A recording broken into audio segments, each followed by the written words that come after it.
Hey everyone, maybe bring that closer to you. See how it goes. Hey, first of all, let us know if we are live, because I am officially in the AWE studios. No, leave the sponsors there. Mate, it's free promotion on my channel. Oh, really? Yeah, right. absolutely. They're here with AWE. I reckon, because people, can we lower? How do we lower that? Because we need to see Todd's face. Yeah, it looks like we're live. Give us a thing in the comments. Are we live, Matt, on your end?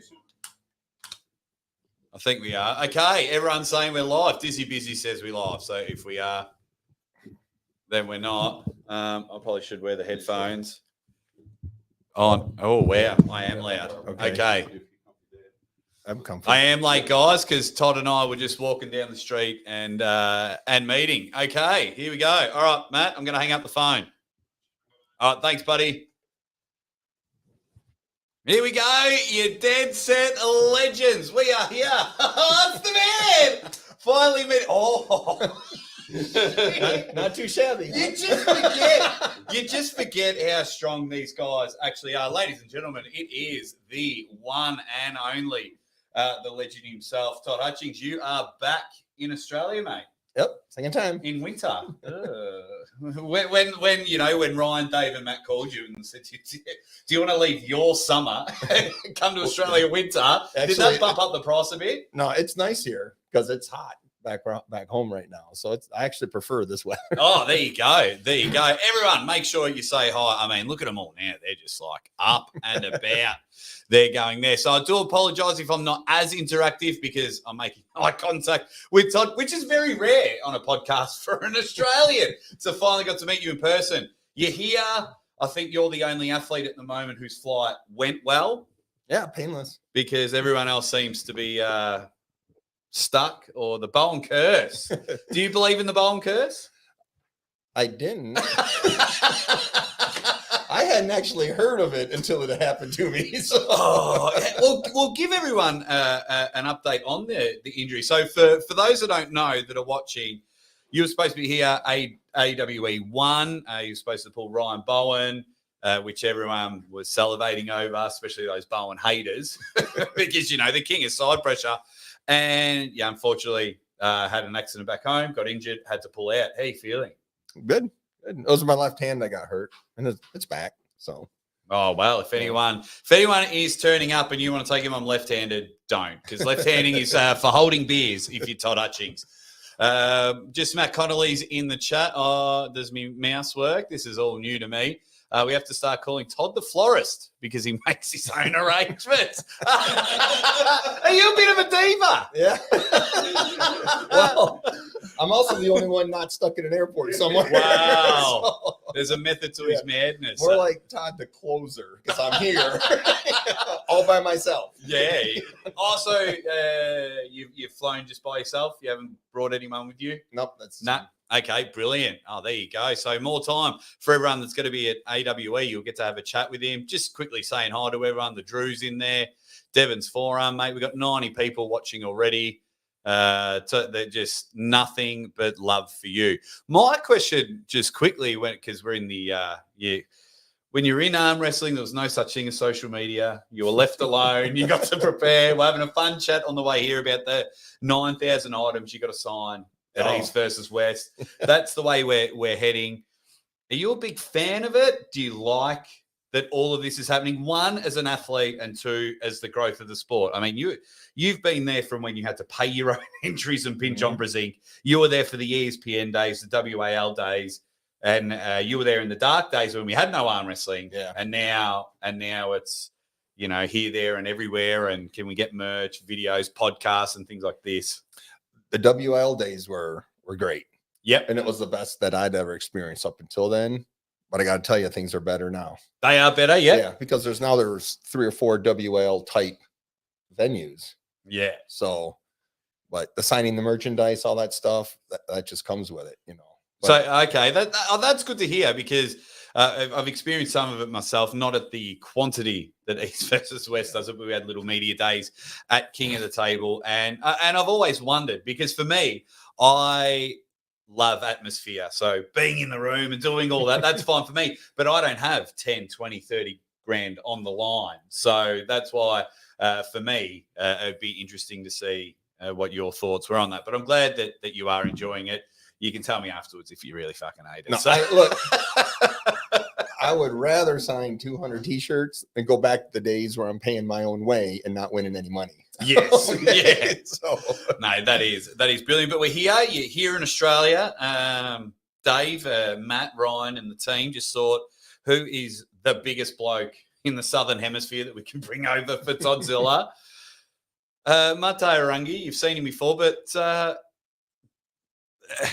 it's not putting. And I ask this question in all means, the respect to Maateaiwarangi, but have you watched any of his footage? Or are you just like the Toddzilla way is the only way? No, I watched this video. I watch videos on everybody leading up to it. Usually not till 2 or 3 weeks out, unless it's somebody, at like I wouldn't watch anybody at John's level, but yeah, I was watching Dave Chafee videos. I was watching Devin videos and stuff months in advance to try to figure that out. Yeah. Maateaiwarangi, I don't know him. I've never met him, and there's really not that much footage out there. So I watched it front to back, for 2 or 3 days. While waiting for the flight. He's most of his videos are left-handed. When you sit down and watch it, I go, wow, there's a lot of videos of this guy. Left hand skip, left hand skip, left hand. No. So I bet you there's 3 left-handed videos for every 1 right-handed video. Maateaiwarangi, sort yourself out, mate. You got a following. I mean, all you do is bench press a lot. So how is the right arm feeling? We feeling confident? We feeling up and about? Yeah, feels pretty good. Oh, mate, this is so going to be so good. So the good thing for everyone watching, of course, like everything, it is a pay-per-view. If you go to my membership tabs, you can buy the pay-per-view there. Or if you're a huge Ryan Bowen fan, then go over there. But, we're all huge Ryan Bowen fans. What's it like? There's a whole video series, The Delightful Ryan Bowen. The Delightful Ryan Bowen. Man, if you could change that, I mean, because it's funny, you're one of the rare arm wrestlers as well that has, quote unquote, like invented things. So Devin's doing the pumpkin training and the pancakes.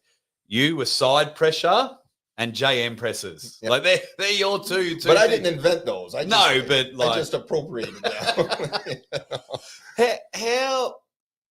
How often would you get videos or tagged in videos or something? Someone doing a JM press or just training side pressure? I don't know how often I get tagged, but I get probably about 2 or 3 times a week.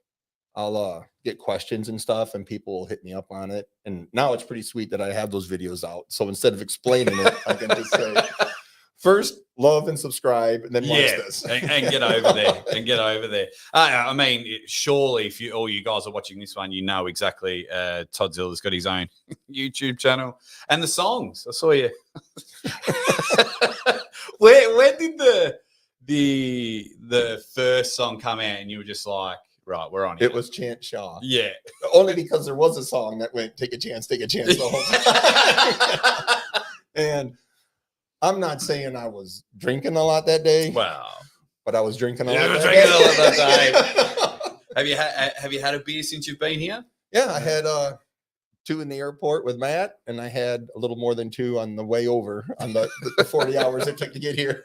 Oh, no. I drink in every airport I go to, no matter what time, if they're selling. Some alcohol laws are funny. Yes. Like if the state, like South Carolina, doesn't sell alcohol before, I don't think they sell it all on Sunday. And in Michigan, I think it's before noon on Monday. So if you're in the airport at those times, you can't buy beer. Ah, yeah. Some of them really weird. Like in Dubai, you have to go searching for a beer. Yeah. So it is very weird, but I'm the same as you. I'm like, an airport's a different world to everywhere else because everyone's on a different time. So if there's a bar open, I'm a bit like yourself.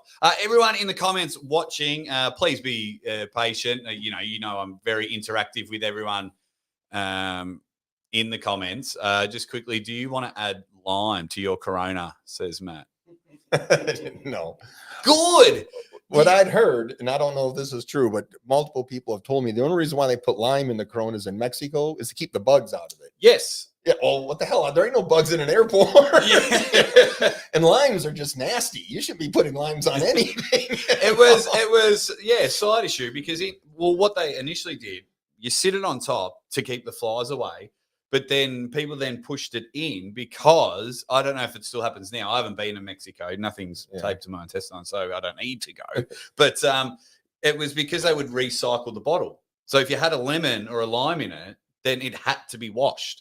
Otherwise, they were just like, and reuse it. Or you would finish, say you were ready to go home, and then it would be like, cerveza, bang. And then suddenly we're basically making out on the same bottle. So, yeah. But we're here, another arm wrestling event. So you got your airport beer tips by Toddzilla. I mean, the comment section is flying. We'll get to some questions a little later on. But what are Todd's thoughts on the Bowen match? You recently gripped up with Artem Taranenko. Wow. Yeah, Artem's leveled up in a year. I mean, because I've pulled him every year going back 3 or 4 years now. Yes. Not always like official, but. Now you have your little backyard. Yeah, the first time he came to the house, all I was trying to do was lift his elbow off the pad. I wasn't even trying to pin him. I was just trying to see if I could pull his elbow up. Year after that, I could control him. I could pretty much handle him. This last time, I couldn't touch him left-handed.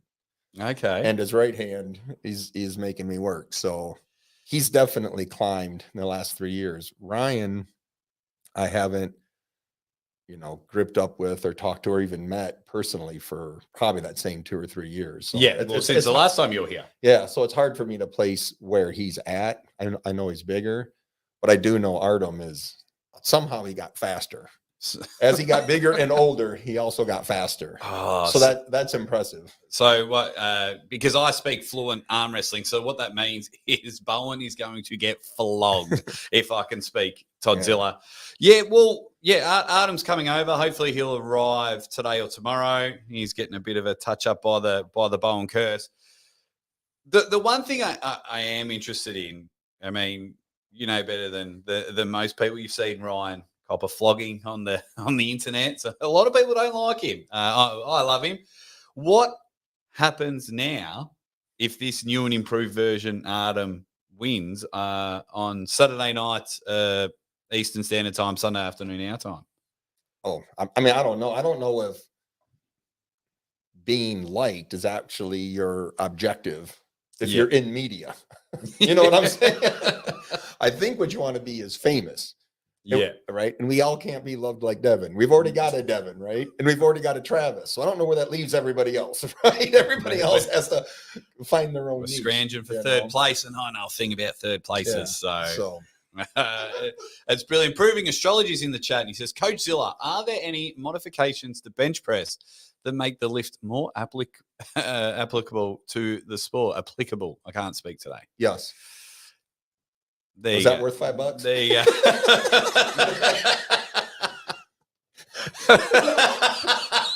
Ask him for another 5, and I'll give him 3 changes he can do to his bench press. There you go. And if you haven't already, actually, since you didn't know the rules, I'll tell you. First, do your bench pressing close grip, right? Okay. Because when you're bench pressing out here, having your hand way out here looks nothing like for arm wrestling. If you give me your hand, right? We arm wrestle here.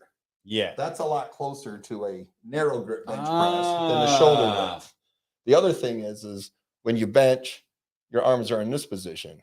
If you incline bench with a narrow grip, your hands are now almost where they would be in an arm wrestling match. So do your benching, narrow grip, incline. And Jerry Cataret. There you go.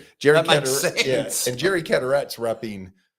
I can't. Every time I hear it, it's something astronomical, but it's like 225 pounds for 50 with a narrow grip. Now I don't know if he's inclined or not, but his bench press is crazy. But same goes for the JM presses. Do them close grip, do them inclined. It puts your hands inside your shoulders, and it closes up this gap like you would be if you're arm wrestling. There you go. I'll tell you what. Proving Astrology. If you can just drop your email address and Todd will send you an invoice. Because no, I appreciate it. Appreciate approving. you start. Just quickly, what are people saying in the comments, man? They're just very excited that you're in there. Oh, Vegemite. Have you had any Vegemite yet? I did my first trip over here. It's beautiful, isn't it? It was saltier than I expected. I mean, I liked it, but boy, I mean, Ryan just gave me a little bit, and I'm glad because I mean, I'm set. I don't need any more the rest of my life. That was plenty. But it's an acquired taste. It tasted like beef soup or something, but very dehydrated, but just incredibly salty. That's beautiful. Yeah. That's a fun beef soup. Dave, have you ever heard of being called beef soup before? No, but I can see it. It's got that starchy element to it. Yeah. And the saltiness to it. And it's very savory. I mean, I don't know what I was expecting, but I'm set. I've had Vegemite and I've had grits, and I'm set for the rest of my life. What? Yeah, I remember we were talking about this a while ago on our channel. What is grits? I hear it in the movies. Grits is when you take perfectly good corn that everybody loves, and you put it in a mill, and you grind it out, and out comes grits that only a few people like. Oh, no grits for me. No way. They love that stuff down south. But they said, "Oh, you'll love grits," and you will after you put bacon on it, cheese on it, chili on it, butter on it, eggs, bread, everything else. Oh, well, anything. I could have all of that. Take the grits out, and I'll love it just fine. Those grits are just fine sitting on the shelf. Hashtag grits are garbage. You've heard it here first. Grits are garbage. And thank you, Proving Astrology. He says, thanks, gentlemen. No, thank you to Toddzilla. We're able to get an hour of his time. We've just been hanging out, which has been good, and we do apologise for starting a bit late.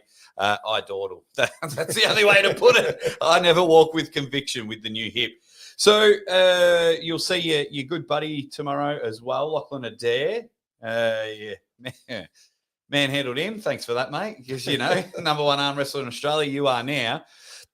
Where do you, I mean, that was a while ago, and I'm sure you'll do some light after pulling and things like that. But I know we're not the best continent in the world. But when you grip up with a Ryan and a Lachlan, and probably a better question for after the event, what would Australia need to do in order to progress besides taking unstupid amounts of steroids?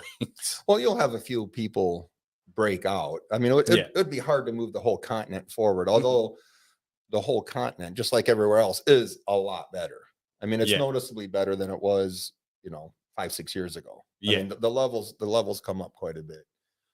You'll get a few people to break out. Maybe it's Lachlan, maybe it's one of your lighter weight folks.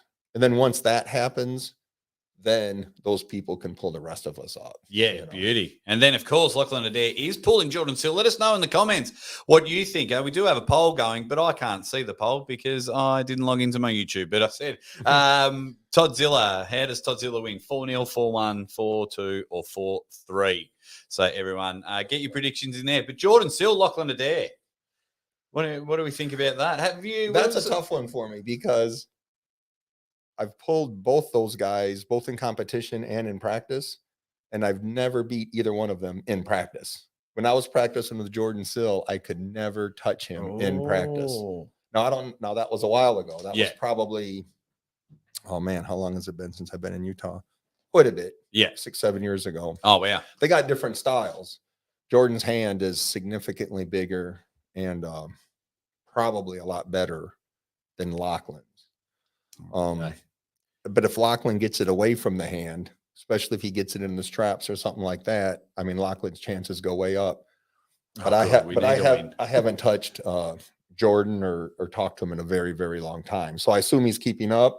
When he's here, I meant to find out who he's training with in Utah and how that whole scene is now. Because I haven't been to Utah in quite a bit. And just give everyone an understanding how far Utah away is from you, because it's a bloody big country. So yeah. It'd probably take me about 16 hours to drive it. 10 to 16 hours to drive. I mean, 10 to 16. How fast are you driving? Well, it depends on I mean, I could probably drive it in, I can't remember where I'm at. I can get to Colorado in 19. So I'll bet you it's closer to 16 hours. Okay. From my house to so it's going to be like I couldn't drive it straight. That's a long drive. So it's the last time I drove home from Colorado, we did it I think in 19 hours, not counting the time Yeah. we slept in the car. Oh, that's ridiculous. That's ridiculous. So 70% of the people that voted are saying Todd wins 4-0 against Maateaiwarangi. Heta Morris. Okay, everyone's helping us there. Who else is in the chat? We'll just say g'day. A little bit later, guys, we'll get some questions and everything. Adrian loves Todd Hutchings. So there you go. Tasmanian Aboriginal says, what's AWE, Arm Wrestling Entertainment, a new promotion that's up here in Australia. It's the second event here. And, of course, you got the great Todd Hutchings main eventing it because he's just worth the pay-per-view, alone. So I don't know why people are sleeping on it. My dad loves grits. Well, knowing who you are, Crazy Uncle Jim, that says a lot. Hey, the people who love grits are dedicated to it. Let me tell you. It's like those Taylor Swift fans. I mean, you can't mess with them. Oh, yeah. Did you get any tickets? She's No, coming to Melbourne. I don't like that music. Shake it off, Todd. Shake it off. I tell you, it's going to be good. What else is people saying in the chat? I mean, what up, people? It's good to see Todd, which is good. Everyone's just saying hi. What else? Quickly, if we got, everyone's. What usually happens on my podcast is everyone. It's like a catch-up session with everyone. So I'll be like talking to you, but if you go through them all, they're all just talking to each other. Morning, boys. Hey, Josh, Pick up mate, some eggs and milk on your way home. Yeah. My wife sometimes jumps in there and did you feed the cat before you left? and things like that. Megatron's become a YouTube member. Hopefully, it's the pay-per-view one there, Megatron.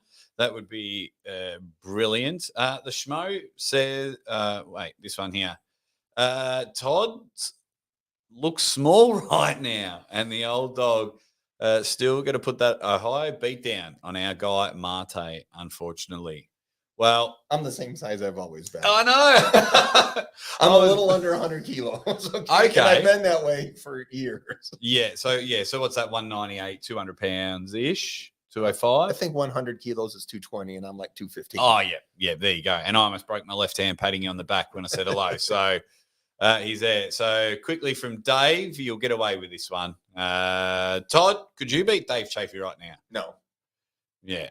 But it feels like I'm close every time. It looks like far away, but it's every time I feel something. And then it just goes. And then he just Dave's amazing. So which means, I mean, Devin's on a completely different level. A different level. Yeah, Devin might be too small to dominate the entire world right now, but he's still a force, a legit super heavyweight force. I mean, he's still up there in that top level. Oh, he's definitely top 10. Yeah. He's definitely top 10. What are I'll get to yours in a moment, Silky Wilkie. Thank you. The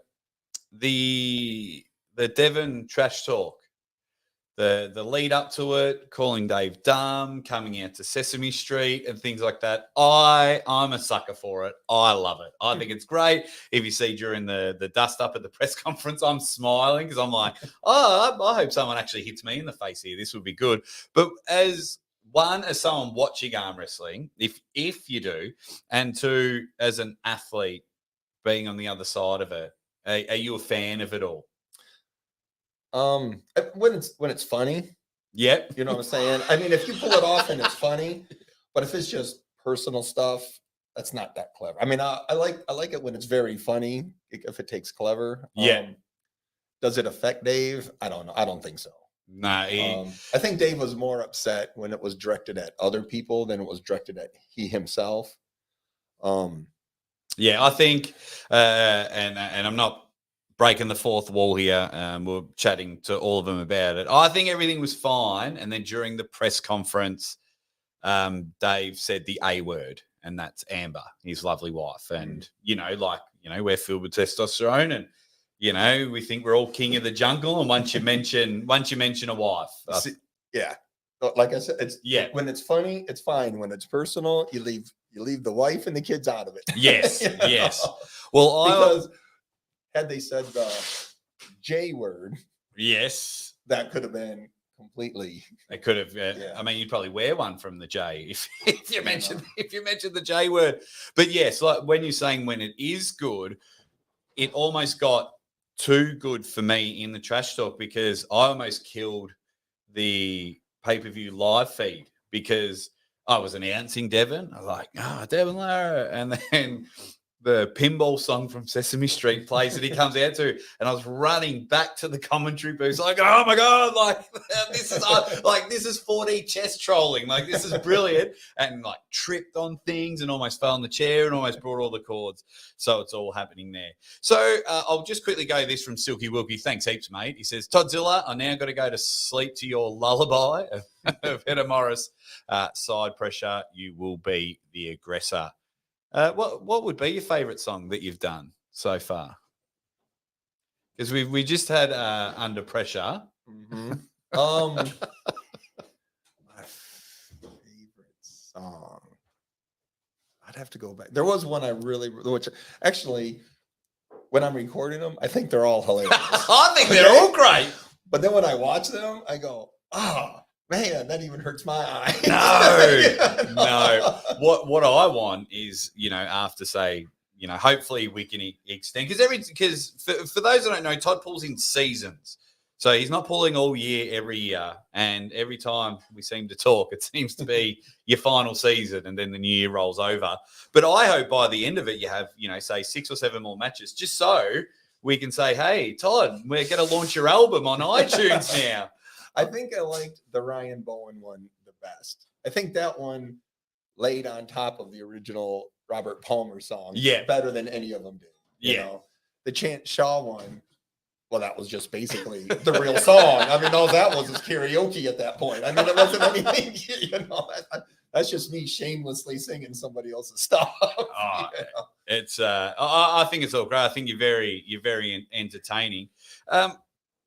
So you're taking on the big beast this weekend. Who would be, say you've decided Toddzilla has got 5 matches left in him. What would be your ultimate last 5 matches to then hang your hat up and go, yeah, it's time to grow the mustache back and sail off into the Well, weeds? I think 3 of the matches that are set or being set already are John Brezink, Zurab, and Sasha. Yeah. So there's those 3. If I had any 2 left, I would love to be one of the legit top super heavyweights in North America. So I would love to pass Chafee, Michael Todd, Jerry Ketterer, Devon. But I am honest enough to realize that gap between me and them is not closing. You know what I'm saying? I mean, all those guys are still, they're just getting better. The sport's growing. Everybody's getting better.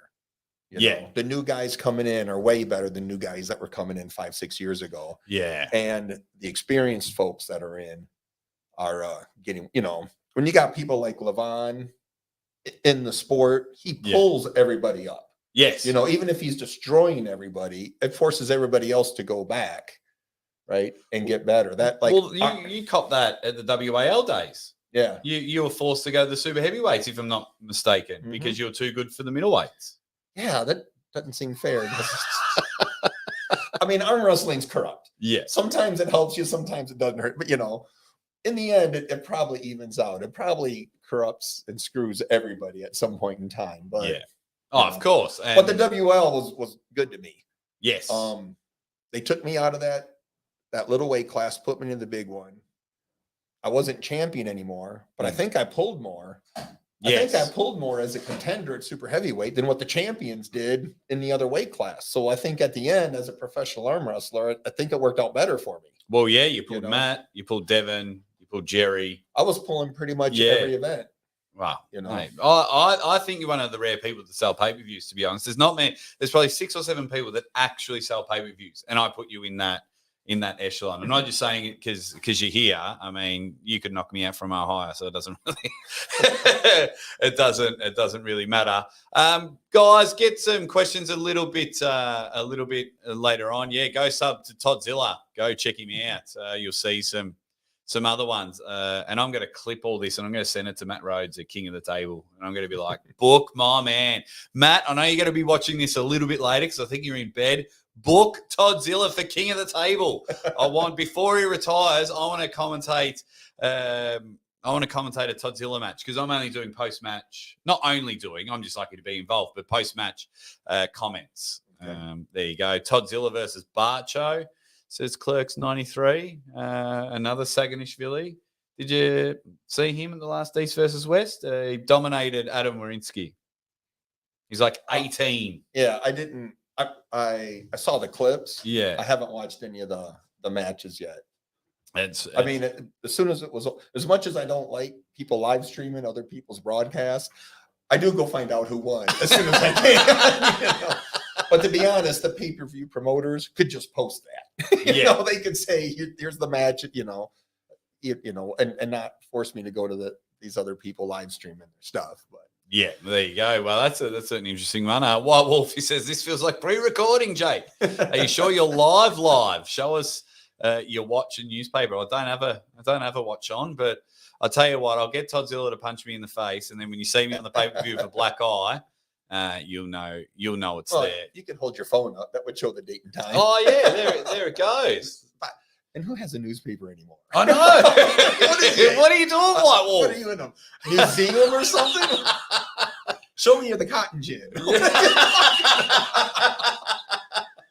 Oh, he probably still has dial-up internet. Our friend White Wolf. Everyone's just chatting to some of the athletes in there. Why is the jerky there if you're not eating it? You're killing me, Jake. I think there's an open packet later, but all these guys are sponsoring the event. It's actually really nice. Sherry is in the chat. Sherry. Hi, Uncle Todd. Would you like to pull Barcho? He is amazing. Who's Bacho? Saganishvili. Oh, that would be up to Engen. Yep. There you go. Engen likes to keep my opponent's secret from me until the last possible minute. Why though? Maybe there is a bit of wanting the West to fail, maybe subconsciously. For me personally, it's because I'm the florist. So he'll call me up. Yes. He'll say, "Do you want to pull these dates?" I go, "Yes," and then he can fill in the opponent later. What I understand is, all these other arm wrestlers are kind of prima donnas. So, like, maybe if you're putting this stuff together. But what I heard was when you call other arm wrestlers with any sort of reputation, they go, "Hey, do you want to pull so and so?" And they go, "What's the rules? When's the date? When's he going? Blah blah blah." I go, I check my camera. Yeah, I'm open. Okay. Then they can come back later. "Hey, he pulled out. How about him?" I go, "Same money." They go, "Same money." I don't care who it is. If that's the one thing, your reputation definitely speaks to itself. I've never experienced, I've never organized pullers, but just watching them, they would most of them love to do the bare minimum right up to a match. And this rule set, I'm not coming if this rule set happens. When we're at King of the Table, we had to go through 2 different rule sets for 3 matches, and it was just like, come on now. That's ridiculous. What the organizer for the WIL used to tell me, he said, "You're the easiest one to deal with. I call you up, I offer you the match, he's fine." And now he'll mention some of the other very famous WL people, and he'll go, "These guys wear me out. They're calling me every day trying to renegotiate it." And I just laughed. Wow. It's like I understand reputation, money is on the line, but then on the other hand, the money's set ahead of time. If they were trying to negotiate the money throughout the time period, that'd be difficult too. But if they say this date, this money, I go, put me against whoever you want, Mr. Organizer Man. I don't, That's what I'm going to call Dave from now on. Stalkers, I'm going to call him Mr. Organizer Man. That is brilliant. Just a quick one from Trip War. He says, "Hey, thank you to the 135 people in the chat. If you can hit the like button, then go subscribe and buy some pay-per-views and go from there." What is, besides this podcast, what is your biggest regret? I set my goals way too low at the beginning. Incredibly. I had no foresight what was possible. Right. And I knew 23 years ago, I had met John and Cobra and all these very famous people. And I spent way too much time trying to hit a too low of goal. And then when I look back, it was like, Oh man, if I could. So when I do seminars, when I talk to folks, I'm very specific on advice I give the younger people or the newer pullers, not younger. Because I started, and the other thing was I started out, fairly older. So there's a lot of people coming into the sport that are in their 30s now, and it's set yourself a big long-term goal. Do not form rivalries with your teammates. Yeah. And why is that?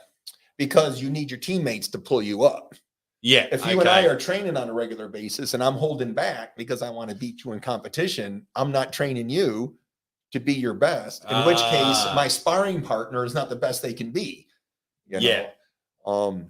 It's funny when we overcomplicate everything, and then when you just break it down, like you were saying with the bench press and your training part, it's like, of course, yeah, of course that makes sense. I've been part of lots of arm wrestling clubs, and I've visited a lot, and almost all of them have these secret rivalries where teammates want to beat other teammates. It's just sad. Yeah, because it hurts everybody. Yeah, There you go. Well, all you guys in Australia, I know you're all rivals. You're training with each other, but we don't have as much people to compete with. And I'm in the same boat with you, as in aiming high. Like, I remember when I first did a video on Instagram, my first video, I was like, I want to commentate WAL and things like that. Obviously, when we had lockdowns and everything like that, that still might happen. I spoke to Steve Kaplan the other day, so fingers crossed. Man, we'll get there. I don't know what their biggest regret was, but it probably was we shouldn't have quit during COVID. We should have found a free state someplace and done it, because WL pretty much had, if not most of the world arm wrestling, they had almost all of North America under contract. Yes. So they had a big chunk of the talent. And then COVID came and it dried up, and East vs. West started, King of the Table started, and now we got AWE, and it was like WL could have owned all of us, right? They could have taken all of us to Wyoming or Montana or someplace. Yeah, they could have had like monthly pay-per-views, and 100%. They probably could have filmed a dozen events in a period of 2 or 3 weeks. And just, they could have locked it all up.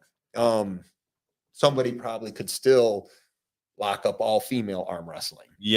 Because they're getting short thrift. But if someone just locked up all the females into one organization and then promoted it, now you own all the female arm wrestlers. Yeah, they definitely could do it. Do you think it's at all possible for there to be an WAL that does sign up all the athletes, the male athletes? I think so. I think East vs. West could do it. Yeah. Because it's already big enough now, and he was having a hard time getting folks like Devin and Levon, but he's been at it for a few years now, and it's growing, and he pays regular. He holds regular event, which has always been the trouble with leagues. Yes, is they're not consistent, and they only last 2 or 3 years. Their first event is huge. $100,000 prize money.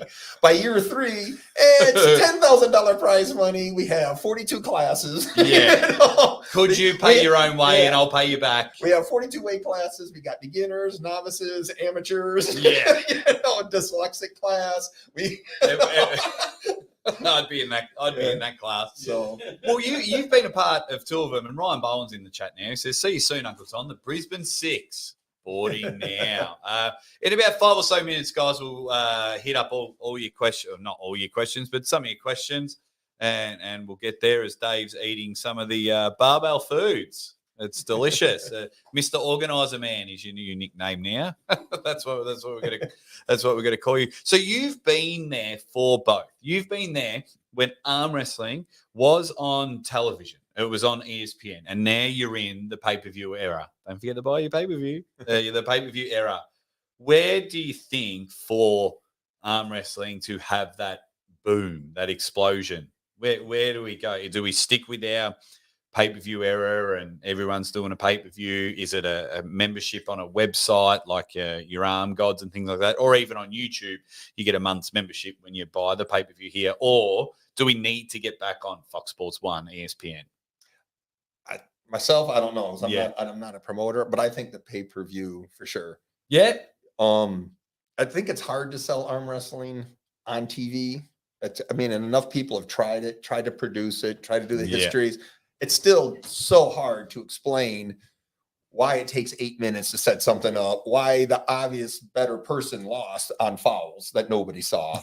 You know, how come everybody knows the refs' names, and why do they have so much power? You know, I'm sitting in a hotel in a foreign country in their sport. The only channels I can watch are the sports and animal show because I have no idea what everybody else is talking about. Yeah. I do not know the names of a single ref of any other sport outside of the UFC. That's only because there's just one ref in there. You don't know the names of any of the soccer referees or the NBA, but you know the names of all the arm wrestling referees. Yeah. You know, because they're 20% of the event. They're not nameless, they're not faceless, they're right there, and they got so much control unless they're being controlled. You got some arm wrestlers have outdo influence on the refs, and it's hard to sell that on a television show. Yeah. But on a pay-per-view seems to do well because because only those folks interested in arm wrestling can come see that. You're not trying to market it to a bunch of people who don't. Yeah. I've always said we're a highlight sport. I think if we're going to go to an ESPN, I think we need to grab the highlights from, say, East versus West or King of the Table and have a half an hour monthly, half an hour weekly show. In 30 minutes, you cover 300 matches. What? Boom, boom, boom, boom, boom, you just get the highlights, you show the great part, Yeah, I did the same sort of thing in the hospital. When I got my hip replaced, they just released Devon versus Prudnick. And, once the nurses started talking, he does arm wrestling YouTube. And I'm like, I'm actually watching a match now, but I couldn't fast forward it. Oh. And so the nurse came, it's Devon. So she's waiting. And then she's like, "Yeah, I gotta go, man." Yeah. I'm like, "Oh no, I promise you, it's a fun sport." Yeah. but I do get it. It's like prison. It's 90% boredom and 10% excitement. We got Trip War again. He says, "What are you most proud of?" He, as in Todd, pronouns pal. What's he proud of most in his career, as in you?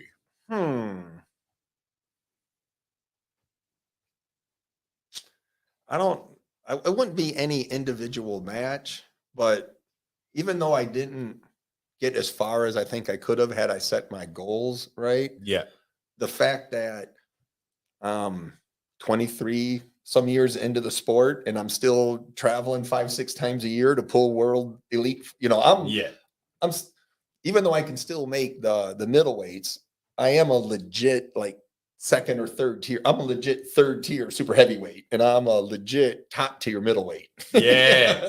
Yeah, definitely. Yeah. In the middleweight class, I wouldn't be top. I wouldn't be 1 or 2, or I wouldn't even be 1, 2, or 3, but I'm probably in that level that could contend to be in that top level at middleweight. Yeah, well, the shame about arm wrestling is we have short memories because people forgetting that you were absolutely tearing everyone apart. The match with Prudnick, which we spoke about before, didn't go your way. And then suddenly you're falling off the face of the earth. They're like, Todd's a bum. It's like, hang on. First of all, did you see who he lost to? Yeah. And second of all, did you see his last 30 matches? Yeah. Like everyone's like, Jordan Sonev, he beat Matt Mask and he just beat Sanders. I'm like, did anyone see Todd absolutely tear him apart at East versus West 3? I think it was. And I've told you before, the backpacker, by the time they panned to you were gone. That's probably my proudest moment of you. A couple of more things here, which is great. Thank you very much, Trip War. White Wolf, my man, the newspaper guy. He says, "Hey, Todd and Jake, we have the bottom 8, the Brisbane 8, but who are the hateful 8 in arm wrestling? The most hated in all of arm wrestling. I don't think it's a bad thing, more like a badge of honor." 4 come to mind for me straight away. I would think Ryan's in there. Correct. Even if he is the most loved, I think Devon's in there. Correct.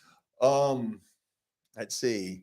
I think there's 2 or 3 refs people actually hate. Yeah, we can get him in there.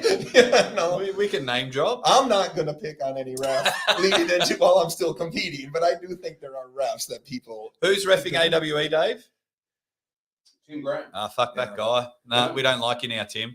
No, we call you out yet. So, those 2. I think there are people remote. I'm starting to speak Australian. Romantically involved with arm wrestlers who are not that light. Yeah. Okay. And again, I'm not mentioning any of them either. Yeah. Oh, well, we're going to count that one. So that's 3. For me, I love him, but it's Michael Todd. Yeah, I can see that. Yeah. Did we say Devon? Yes. Yeah. Devon was my number 2. That's right. So then he was very, very well loved until King of the Table 6. And that's Levan Sanganishvili. Really? Once he was about to pass out, he was really faint and didn't pull the last 2 rounds against Erdemes. Mate, he can't do anything without people saying that it's fake or he's put, and things like that. He did try to kill Thor in that Extraction 2 movie. Yeah. So that probably didn't help his. Well, that doesn't help that help his case. So we've got 5. We've got a solid 5 White Wolf. We've got a solid 5, which is brilliant. What a question. If I could quickly spend 10 seconds, who would be another one? Mr. Promoter Man, Stalkers. Who would be another hateful one? I think he's texting his wife. He doesn't care. He's just got one of the best ever in the room with him. And he's not even. Who's really hateful in arm wrestling? Who's hated? Yeah, the most hated. So we've come up with our list of 5. We want one from you. So we've got Ryan. Ryan. Matt Connolly for no other reason than everybody hates somebody who picks their own nickname. Yes. And the best thing about it, if you ever want to tease Matt Connolly, which you will. Yeah, this pisses me off so much. I love nicknames. You can't give yourself a nickname. Right, strike 1. Then you know what I did is I got Matt Connolly on a podcast with Don Underwood. Okay. Hollywood Don Underwood. So you can't have the same nickname as someone else. Hey, everyone, welcome to Jakezilla, and I'm here with Toddzilla. Change your nickname.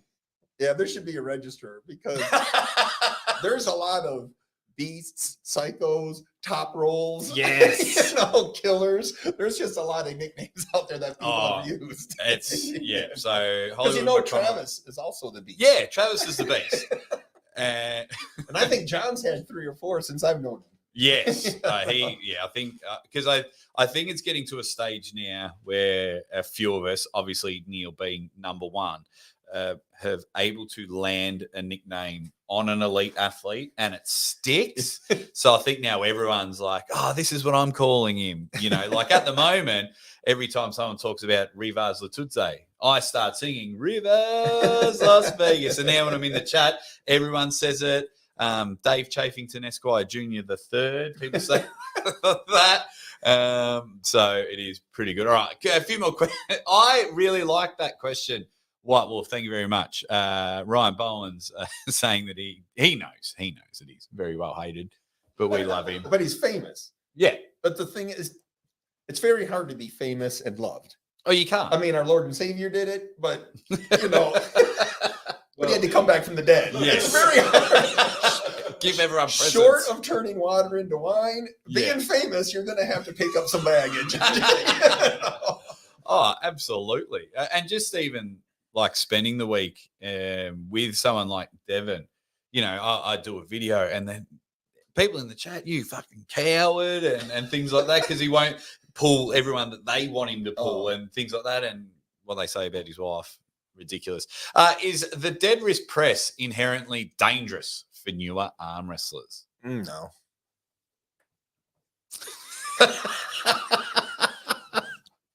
There you go. I think if they've got the right coaching, in there, I don't like any new arm wrestler to press. You're really doing nothing short of your bench press, right? As soon as you go dead wrist, you've taken most or all the strain off your hand and wrist. Yeah. So that's safe, right? You're loading up the bigger, stronger part of your arm. You're loading up the both sides of your elbow, and you're using your shoulder. So it's really not you pressing me. If I know what's coming, theoretically, I can take your hand outside your wrist, which puts you in a dangerous spot. But that's a dangerous position no matter how you get there. Yeah. If you turn away from your hand, that's dangerous. It's not because of the press. Yeah, I think I myself don't press. It hurts the living daylights out of me. I'm not built for that. Any sort of that inside move to me just causes me pain. But I don't think there's really not a lot of stress. you're not stressing your biceps. You're really not stressing the bones any. So you're probably not going to get injured. And you're protecting your hand because you're not loading it up. Yeah. Now, being loaded up and getting ripped back hurts, but it hurts no more than if you were deep inside and got ripped open either. And I guess that goes back to your original point of not making enemies or rivalries with your teammates, because if you go in and the other person's not really knowing, they're like, oh, I can pin you here. I think there just needs more communication. We got a beginner arm wrestler. Well, beginner. I mean, less than probably 5 years. Big, tall guy, presses all the time. And I go seek him out. Like when I was prepping for Michael Todd. I mean, he's huge. I go, you just press me. You press me anytime you want. Just go, you know. And I'm just racing to get that hand outside that shoulder. Yeah. But he'll do it all day long in practice, and he'll do it practice after practice after practice. And he's not an experienced arm wrestler. There you go. That's all happening. Silky Wilkie again in the chat. Thank you very much, buddy. Bowen has gained too much mass and will wash Taranenko like a roving tide. He will win comfortably while relying on only minimal vector ability. Arm wrestling is a power sport, but size doesn't equate to ability as well as it does in like weightlifting. Yeah. If anything, all that size might hurt your endurance more than it beats your power. Yes. Another good one going back to the Hateful Eight. Thank you very much, Suki. We're a huge supporter of the show. Uncle John is definitely in the Hateful Eight. Really? Yeah. So during Arm Wars, he did a thing called the Javelin. He was playing this persona, and he's like, I'm going to break this guy's arm and things like that. And, you know, he does WWE style promos because we love wrestling. And then during the match, Kieran Morrison just kept trying to get away because he would smash John in the straps. But then John held on to his hand, but Kieran didn't want to take his elbow off the table. So John pushes his hand right back here. Looked horrible. And the pitchforks came massively for him. And two of my best friends in arm wrestling are the most hated. Uncle John and Ryan Bowen. So protect your own arm. I'm like that. Travis Bajan, another one in the Hateful Eight. Yeah, but I think we mentioned him, right? Yeah, I think we did. Yeah, I think we did. But famous people, you know, your more famous people will be your more hated folks. Ryan Bowen reckons Engen and Neil. I think he's. I think you've burnt those bridges there big time, buddy. It's being a bit of fun. All right, guys. Oh, geez, we've almost been going for an hour. Sorry, Todd. Get your fire off some questions, and we'll ask Todd some of your questions. So let me scroll down. I just want to say hi to everyone. Are you in a rush, Todd? Say again? Are you in a rush? No, but lunch and meal, I'm never in. What else have we got to do? Yeah, no, we'll have something to eat. Maybe I've definitely, whether it's today or tomorrow. Well, I'm gonna have some jerky, hot sauce, and is that salt? That's soap, isn't it? What is it? Oh, soap. It looks like it's edible. Oh, it is original. Oh, I thought. Yeah, they all got flavors. So yeah, you can wash your ass with Roll Clean. Okay. So get some questions in. Megatron saying, oh no, that's not about Todd, but let's ask about Todd. But this is who's the biggest heel, Bowen or RVJ? That's you, Jay. Uncle John. Yeah. Yeah. No, it's not asking Bowen or RVJ. It's asking who's the bigger heel, Bowen or Uncle John. Yeah, or Uncle John. I'm sorry. I didn't realize Uncle John was hated. All right. So I don't have an opinion on that. And I don't think Ryan's hated because he attacks people. I think he just got really famous. And I think just being famous makes you less popular. Being famous, not having like a killer arm wrestling body, having red hair, definitely goes against you. Yeah, but you smart marketing. You guys got rid of it, and you just went, right, we're not getting booked. But then, you know, when someone Ryan, what I like about Ryan is he lives and dies by his sword. So if he says in 5 years' time, Lachlan Adair will punish Todd Hutchings, whether he's he can't be hated for being wrong. I mean, mate, they go for him big time. When I didn't realize, I don't know how many delusional Ryan Bowen videos there are, and I didn't. Some of them are good. I didn't even start watching them until there was like number 6, you know. And I didn't see it as I mean, to me, it was like parody. They were obviously making fun of him, but only because they were like the back-to-back. To me, I thought it was hilarious. Artem Taranenko, before I saw the Bowen videos, did the same thing to me. Yeah. Like a year apart, Artem asked me the exact same 5 questions and then spliced the answers together. Bastards. Yeah. So I thought it was funny. I watched some of them. I said, "Oh man, make one of these about me," because I love them, But yeah, I don't know. I think the hatred on Ryan's misplay. I think he gets a lot of bad press for being ambitious. Yeah. Right. And overreaching is all. Yeah. But had he pulled it off, my God, you know what I'm saying? Yeah. He would have been super. I mean, if you bet big, you win big, but sometimes you lose big. But I mean, I would much rather fail for trying way too much. Yeah. Yeah. Than exactly succeed at an incredibly ridiculous goal. Yeah. Like I would rather hang out with someone like back, when he first started, he wanted to be the number 1 arm wrestler in the world. I want to hang out with those sorts of people with ambition and drive. Like, hey, what's going on? What's your goal? Oh yeah, I just wouldn't mind winning. I want to win the state championship. Yeah, but he still could. I mean, those lofty goals of making Australia number 1, being number 1 in the world, that's all possible. But the folks who did it spent decades, not a year or 2. Yeah, you know.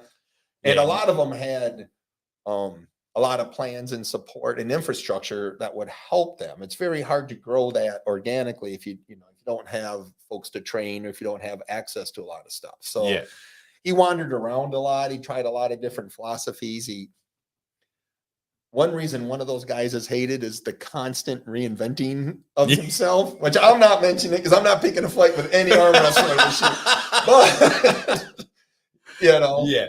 Only a Pokemon goes up 3 There's times. a lot of paths to number 1. Yeah. Because all you got to do is look at the top arm wrestlers in any weight class. There's tall, thin people. There's short, stocky people. There's fast people, slow people. There's power people. There's technical people. The sport hasn't distilled down to a physical type yet, like all other sports are. Tennis players all pretty much look the same. Top elite swimmers look the same. In American football, our quarterbacks look the same, and they don't look like our linemen. Yes. You can almost look at a high school kid and say, yeah, you'll never make it as a professional basketball player. No matter how hard you work, you can't make it. Yeah. Unless you're one of those 1 out of 10,000 kids who just does it. Arm wrestlers aren't like that. No. There's ripped jack people and they're getting beat by thin people. There's pot-bellied guys in there. There's Crazy George out there still wrecking lives. 119 years old, still King's moving the shit out of everyone. So the sport hasn't gone down to where there's only a few paths. But one of Ryan's goals was to have a big YouTube channel and do arm wrestling full time, and he did that. Right? Still is. Yeah. Now, had he said, I want to be the number 1 YouTuber and I want everybody to love me, and to do that, I'm going to resurrect myself 7 days on Easter, that would have been something. So brilliant. Lucha Pagliacci, because I haven't got my computer and everything with me, can you resend? Because my member chats don't turn up on my streaming service here. So can you resend your question, Lucha? And we will ask the great Todd Hutchings. What else have we got? Ryan is strong, but Todd is strong. Capital letters. Make it bigger. What time is the match? Good question. So it starts, what are we starting? 2 p.m. Adelaide time. Is that right? Hang on. Tomorrow. Yeah, tomorrow. So if I check my phone and I'll tell you exactly the times of them all. And it's here? Or the Adelaide Oval. It's at the Adelaide Oval. Yeah, so you're going to one of our famous stadiums in Australia. So it is 1 a.m. EDT, 6 a.m. GMT, 7 a.m. CET.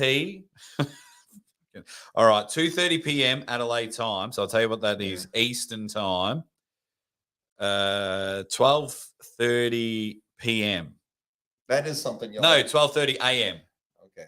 Midday. That is something y'all can do better at AWE3 is finding these links, finding these times, and finding the stuff is hard. Yeah. I had people back home. How do I see it? I go, no problem. I'll find it. And I'm 20 minutes later. I go, I have no idea. I don't know what the link is. I don't know the time. That should be like a post or something Yeah. that's evergreen, that just stays in one place. That Ah. I don't have to hunt for the East versus West link. Yeah. I know when it is. I can go there. I can find it. Yeah. But it's hard to find this stuff for AWE. Yeah, and that makes sense as well because we are lazy as people that watch YouTube or try and find something. Like if I make you click 3 things, you won't bother. So definitely. There should be an AWE Facebook page, and then that link and that stuff should be like your profile picture, so I can find it immediately. Yeah. There you go, Bernardo. Uncle Todd, your thoughts on a grip tray with Captain Crush? Do not use Captain's a Crush. Okay. Yeah, everyone. Did he pay $5 for that? Listen, because I think I used too many words. I should have said no.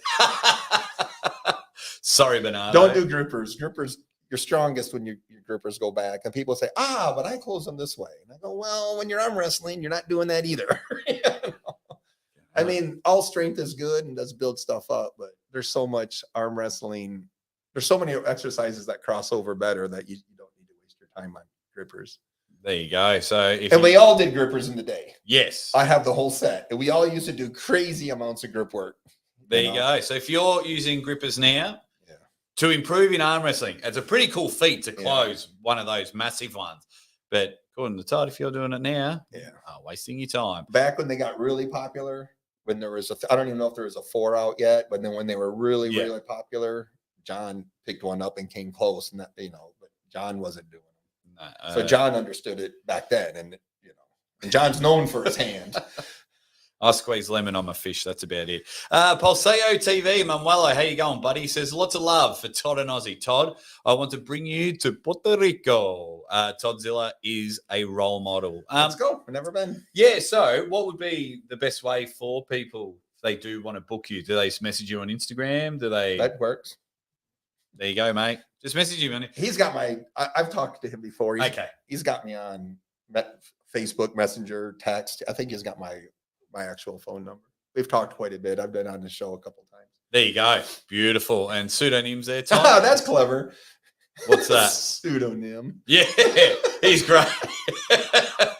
Todd, any plans to post more training videos or host another seminar? Yes, seminar. My match, my upcoming match is requiring me to post training videos. They texted me while I was here, and I go, well, I'll be back in the States on Tuesday. So. Yeah.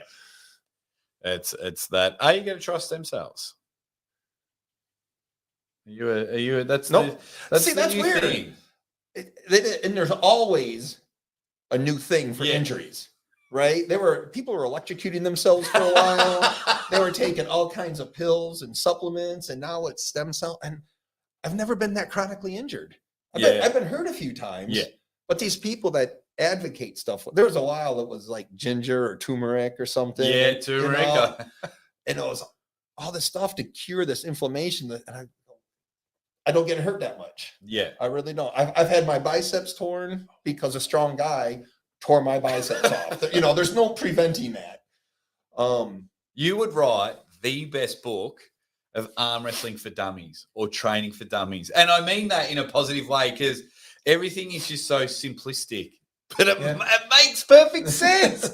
It makes perfect sense. It's interesting. And now we're getting to a stage where people like yourself are in such a powerful position online where you have to be careful what you say. So, for example, when Devin was on YouTube eating pancakes, he's like, I'm taking pancakes and I'm going to destroy Levan.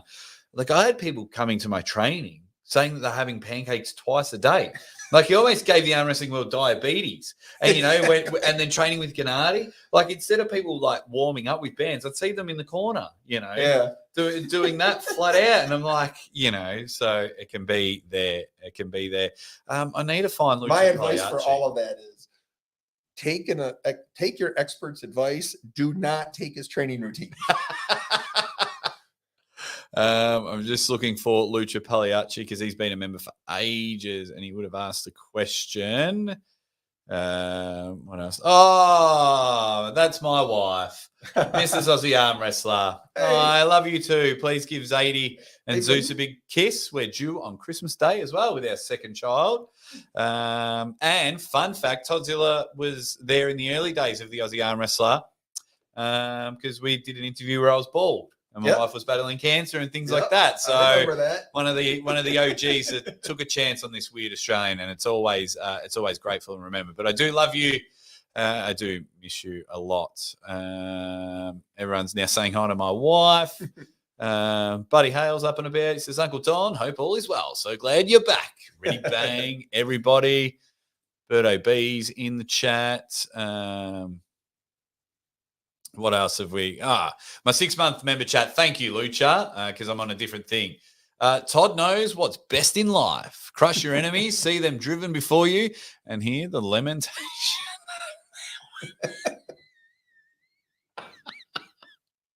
What is wrong with you people?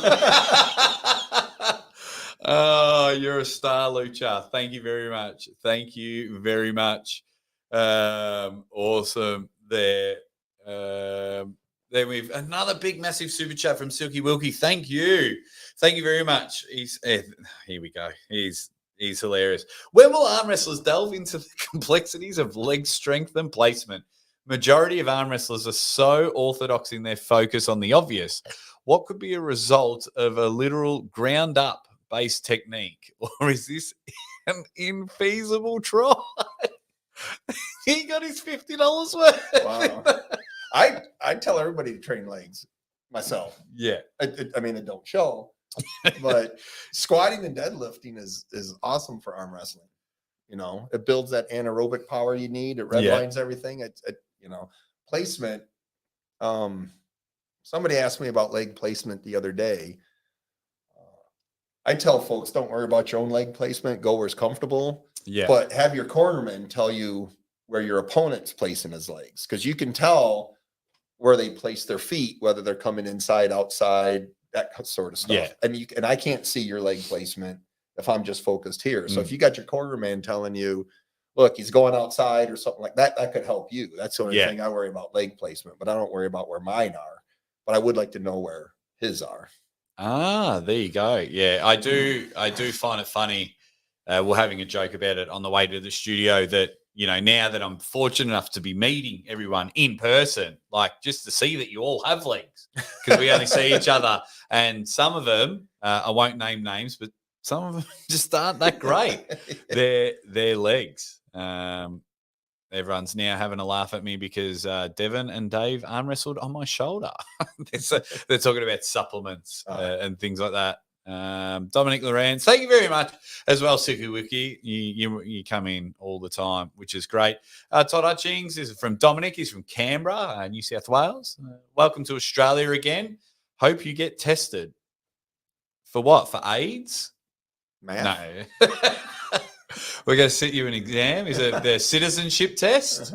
No. Hope that you come all this way and Maateaiwarangi gives you something, and it's there. And guys, challenge. Yeah. I'm going, what the hell? Because it's difficult to get over here. Yeah. You know, you got to have your passport. You got to have a visa. You then have to fill out with an ink pen a postcard. I hate you know, coming and they to want to know Melbourne. the address of where I'm going to be in Australia. I go, I don't even know the name of the hotel. Yeah. And evidently Matt didn't either, because they brought me to the wrong one.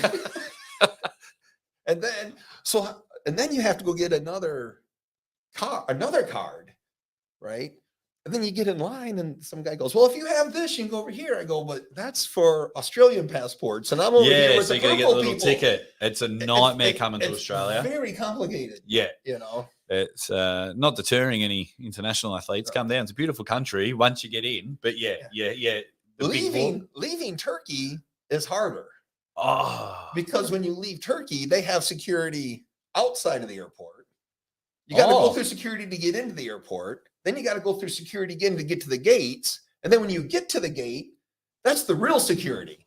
That's another, like, they go through your bag. They go through everybody's bag. They pat you down, that sort of stuff. And it's you don't give yourself 20 minutes to get to the Turkey airport because you're going to get stopped 3 times. And what was funny was the last time I was coming home, they're talking in Turkish, and I'm looking at them and I'm going, is this what was that? Is this Midnight Express? Midnight Express, yeah. And because it just takes one of them to be in a bad mood, and they'll fuck up your whole trip. And then this young guy looks at me and he goes, "Nice body." And I go, "Oh, bow chicky bow." And he goes, "We all know Engen." They all know Engen. Oh, geez, bloody hell, yeah. It's sometimes I get a free pat down every time because I got a titanium hip now. Okay, so I beep every time, so I get a free massage. Alrighty, let's see. What else have we got? Trip War. Is he content with the rules and refs at East versus West? I hear. Oh, at East versus West. Yeah. Oh, Yes. The rules are kind of. I'm always fine with the rules, and the problem when it happens on all of the events, it isn't the rules; it's whether they're applied consistently. Yeah. Right. You could bake the rules in. You have a meeting, but whenever you set up a set of rules, the people creating them are going, "Oh, these are the rules that would be best for me, for my channel, for everything else." They need to stop and think about, if I set these rules, how are they going to be tested or challenged because folks are going to take every little bit of it. Yeah. And then whenever we start leaving the general orthodox, well accepted rules, you start debating them in the middle of matches. I don't like the WAF type rules. Running fouls to me would be fine if you call them. The problem with running fouls is it's a secret, Nobody knows if there's been a running foul until it's all done. I need to, if you have a foul on you, I want to know immediately. Yes. Because I want to know if I can just bail. Yeah. Rest and regroup and get back to the start instead of redlining. It's like the rules are like boxing. Nobody knows who's won until the very end. I'm 12 rounds into this thing. I want to know if I'm winning or not. Yeah. The application of the rules is fine. Running fouls are, if they would call them loudly, but they don't, And because even watching sometimes we're just like, I'm losing my mind. It's like, fair. They say something, and it's now. I mean, I'm not complaining about it, but they established a rule where, I can only pin you at certain parts of the table. If I'm completely on top of your hand and you're bailing out, like if I can't pin you on your pin pad. I could have your complete hand. Yeah. Like if you're pressing, if I flop it over and push you down, it has to be like left of center for it to count. Yeah. And I go, I don't know if that's right. Yeah. Because then I should have just let go. But sometimes letting go is also a foul. So it's like you paint these people into a corner, and it's only because if you're limited to where you can pin, then the guy goes, okay, my flop wrist, by how you interpret the rules, it shifts the match towards certain techniques because the flop wrist press is awesome in that case. I jump into my press, you either let go or I win. Yeah. You have hand control, you're completely dominating it, but if you don't let go, I win because you somehow got to pull my wrist all the way out. So, and it's hard to apply that consistently. Yeah. The rules. Can you guys still hear us? Because I'm not hearing us can you still hear yourself in your ears? I hear you. Okay, that's fine. Yeah, because it keeps you. cutting out. No, beautiful. Beautiful. Someone said, Captain Obvious said you have to box a kangaroo before you go. But yeah, the rules. Is that a real thing? Do people really box kangaroos? Yeah. Well, see, now you've put me in a tough position. Do I want to continue fooling the public and tell you the truth? No. So we don't go and box kangaroos. Because I mean, in America, like in the 20s and stuff, people used to like rustle bears. Yeah, and stuff. no. But, So the boxing kangaroo just comes from because they've got short arms. Usually, when a kangaroo fights, it's their hind legs, right? Yeah, because like they balance rabbits. on their tail and they'll kick you. But when you see them scrounging, because they're stood up and they're going, with their arms and clawing, it looks like, they're throwing a couple. But no, we don't punch up our. Okay.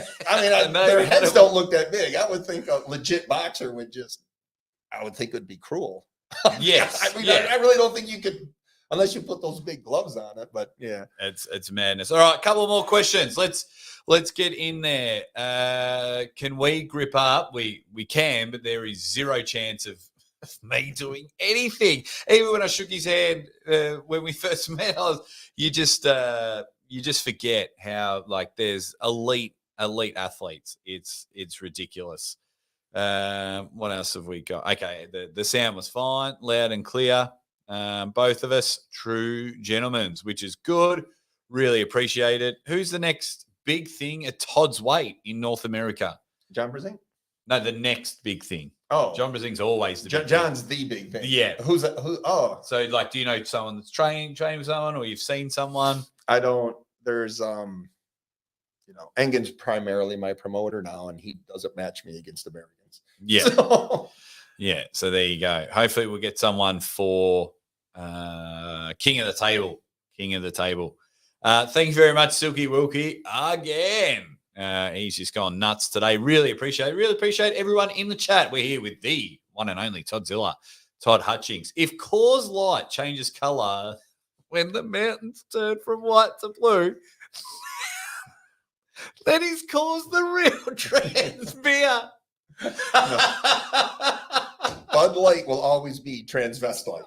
Oh, wow. But y'all can have that Coors. I do not like that Coors beer. So how is it pronounced? Coors. Coors. Oh, I keep calling it Coors. No, But that would be double R. That makes sense. So Coors and Bud Light. They're both rubbish beers anyway. I come from a country with proper beers, which is good. Are there any questions here? So yeah, they just like all say to hi to each other and things like that. Like, don't let a roo get you in a headlock. And I don't plan to have a kangaroo touch me. No, I just they're want to know strong. if other people box No. them. No, they don't. They don't. What we'll do there, guys, thank you very much, Silky Wilkie, and thank you, everyone else. You can head over to Ryan Blue Bowen's channel, and you can buy the pay-per-view AEWE 2. Or if you don't like Blue Bowen, I've got it. You head to my membership tab, and you buy the AEWE 2 pay-per-view. And, of course, it's going to be we're headlining with Toddzilla versus Maateaiwarangi, Heta Morris. Then we've got Lachlan Adair versus Jordan Sill, Ryan Bowen versus Artem Taranenko. And then we have some of the best arm wrestlers here in Australia. It's going to be firsthand. Also, there'll be live after pulling session. Are you a big fan of the after pull? No, a lot of the elites aren't, I've noticed, since attending a lot of events for a few reasons. What are your reasons? Like a lot of elites will go pull other elites, but they want to just pull that. But just to go up there and do volume, I don't like it because that's usually where I get hurt or sore. Because, I'm not fully into it. I'm not completely aware. I'm not focused. I also don't know who the other guy is. And it's not everybody, but 1 out of 10 people, maybe 1 out of 5 people are there to hit that pin and get it on the camera. I just get ripped open and stuff all the time. And it's just excruciating. And I get paid to arm wrestle. Yeah. Right. So, you're not kissing. You want to people come on to the my mouth. house? I'll pull you all day for free. Yeah. But if I'm leaving my house and I'm pulling you, you are paying me. Yes. Okay. Yeah. We want to introduce him as 6'3" from the fat stack of cash you stand on, and that's so true. And I think this is where a lot of people don't understand this. This wasn't an after pull, but this was a before pull. So we had a meet and greet with the athletes at King of the Table. We're in the hotel lobby. They had a table there, and it was just a matter of, turn up. You can feel how strong Devin and Morozov, is. That Morozov is amazing. That guy is probably a number 1 in the world at some point in his life. Oh, he'd have to be. He's 25. Yeah. That's disgusting. He's got a lot of upside potential. But what had happened was this Russian bloke come, and he was strong. And I think we were lucky because he gripped up with Devin. And then just went to the hammer, and he was quite strong. So then all the arm wrestlers went, "Nah, bugger this. I've got a money maker match the next couple of days." So yeah, speaking to some don't like everyone filming the after pulls, and then everyone's coming in for that hit, so they can say that they've done it. Quickly, we've got here Sherry. Hi, Uncle Todd. What do you think of the gap between East and West, especially young generation? Seems the top level arm wrestlers in North America are still old guys. Yep. North America, we peak late. Yeah, we started late. So. Our the top. Say Silky. Yeah, our best people in North America are all in their mid-30s or higher. Yeah. So And it's always been that way. yes, Yeah. It has. Do you like Heineken?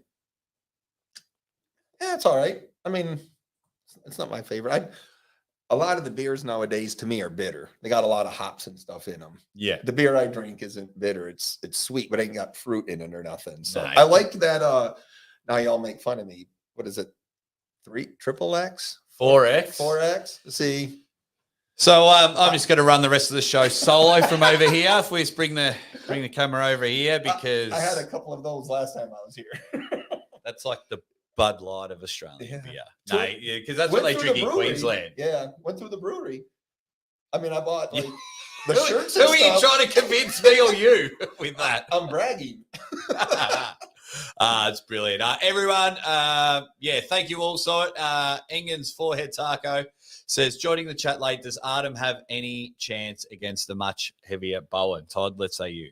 I like Artem. Like I said, I don't know where Ryan is at this point. I know Artem's way better. I mean, I don't know. It wouldn't surprise me if Artem wins this, and it wouldn't surprise me if Artem wins all of them. Yes, because he's pulling left arm and. Oh wait, Artem and Ryan is left. No, he's pulling Mario Tambakis left arm here. Oh, okay. On the event as well. If it was Artem and Ryan left, Artem's going to win everyone. Artem's going to win 100-0. Yes. Okay. Yeah. Sorry, Ryan. There's only so many bullets I can take for you, but I definitely agree with that one. Well, I'll tell you what, we're going to wrap up the show there. Can everyone please give a huge thank to the man, Toddzilla, Todd Hutchings. I believe the 98% arm wrestling are live now. So go over there and tell them Toddzilla and the Aussie arm wrestler sent you. Thank you all so much. Make sure you get the pay-per-view support, AWE support. Toddzilla, make sure his trip to Australia was worth it. I think he's going to win 4-0. Sorry, Maateaiwarangi, but this is my guy here. Todd, thank you so much for coming on the show. Thank you. Always a pleasure. We'll see you guys. We'll see you there. We're probably going to have something to eat and a beer and things like that. We'll get out of here.